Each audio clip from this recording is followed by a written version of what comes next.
ஞாயிற்றுக்கிழமை ஆனா போதும் கிரிக்கெட் விளையாடுறதுக்கு ஒரு 10 பேர் இருக்காங்க. குழந்தை குட்டி இருக்கா, அவங்களுக்கு எல்லாம் குடும்பம் இருக்கா என்னன்னே தெரியல. ஞாயிற்றுக்கிழமை ஆனா காலையில கிளம்பிடும்.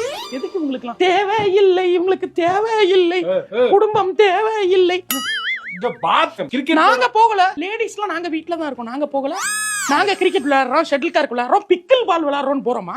இல்ல இல்ல அதுக்கு சொல்லடா, விளையாடுனா மைண்ட் கொஞ்சம் ரெஃப்ரெஷ்ஷா இருக்கு. எனக்கு எங்களுக்கு ரெஃப்ரெஷ்மென்ட் ஸ்ட்ரெஸ்ஸா இருக்கு, லைஃப் ரொம்ப எங்களுக்கு தான் ஸ்ட்ரெஸ்ஸா இருக்கு, லைஃப் ஃபுல்லா ஸ்ட்ரெஸ்ஸா இருக்கு. நாங்க என்ன பண்ணட்டும்? இல்லம்மா, எனக்கு ஆபீஸ்ல வர டென்ஷன். எனக்கு இப்ப நான் வேலைக்கு போகல ஆபீஸ்ல, அது வந்து சொல்ல முடியாது. இல்ல ஆபீஸ் போறேன், எது கேட்டாலும் ஆபீஸ் டென்ஷன் அது இதுன்றீங்க.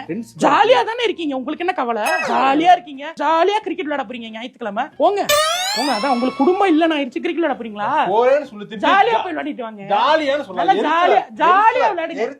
உங்களுக்கு மனசுல எந்த கவலையும் இருக்கு? ஞாயிற்றுக்கிழமை எங்களை கூட்டிட்டு போங்க. கூட்டிட்டு போனா செலவாகுமே, செலவாகுது, ஸ்ட்ரெஸ் ஆகுது. எனக்கு ரொம்ப டென்ஷன் ஆகுது. உங்களை கூட்டிட்டு போனா வெளியே டார்ச்சர் பண்றீங்க. இனிமே நான் வரல, நீ போய் தனியா கிரிக்கெட் விளையாடுங்க. அதான் கேக்குறாங்க, வாய் சும்மா இருக்க மாட்டான், வாய் சும்மா இருந்துட்டு சொன்னேன். கூட்டிட்டு போறேன், வா. எங்க போலாம்? வேணாம் வேணாம், நீங்க